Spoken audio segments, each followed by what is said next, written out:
नारसिंहो महासिंहो दिव्यसिंहो महाबलः उग्रसिंहो महादेवः स्तम्भजश्चोग्रलोचनः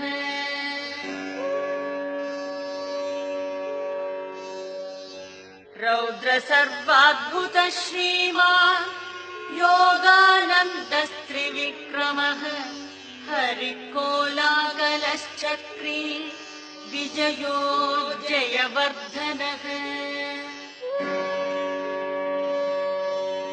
पञ्चाननः परब्रह्म च अघोरो घोरविक्रमः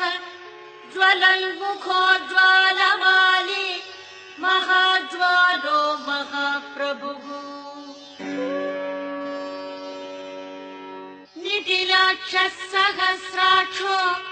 दुर्निरीक्ष्य प्रतापनः महादंष्ट्रायुधप्राज्ञः चण्डकोऽपि सदाशिवः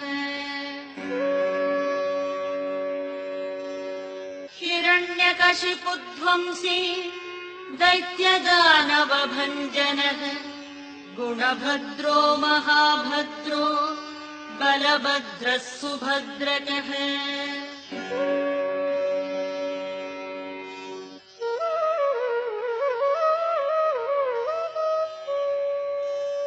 करालो विकरालश्च विकर्ता सर्वकर्तृकः शिंशुमारस्त्रिलोकात्मा ईशः सर्वेश्वरो विभुः भैरवाडम्बरो दिव्यश्च अच्युतः कविमाधवः अधोषजोक्षरः शर्वो वनमाली वरप्रदः विश्वम्भरोद्भुतो भव्यः श्रीविष्णुः पुरुषोत्तमः अनघास्त्रो नघास्त्रश्च सूर्यज्योतिः सुरेश्वरः सहस्रबाहुः सर्वज्ञः सर्वसिद्धिप्रदायकः वज्रदंष्ट्रो वज्रनखो महानन्दः परन्तपः सर्वयन्त्रैकरूपश्च सर्वयन्त्रविदारणः सर्वतन्त्रात्मको व्यक्तः सुव्यक्तो भक्तवत्सलः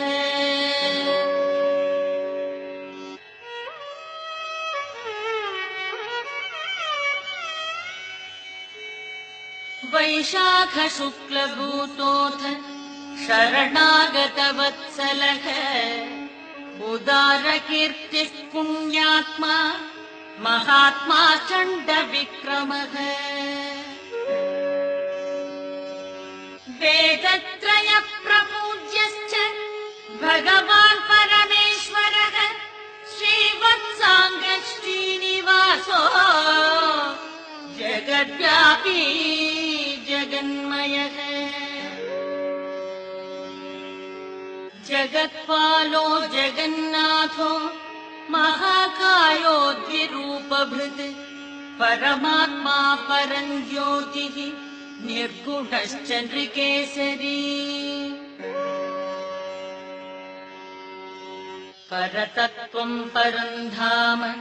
सच्चिदानन्दविग्रहः लक्ष्मी नृसिंहः सर्वात्मा धीरप्रह्लादपालकः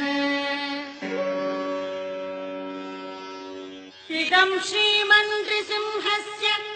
नाम्नामष्टोत्तरम् शतम् त्रिसन्ध्यम् यः पठेद्भक्त्या सर्वाभीष्टमवाप्नुयात्।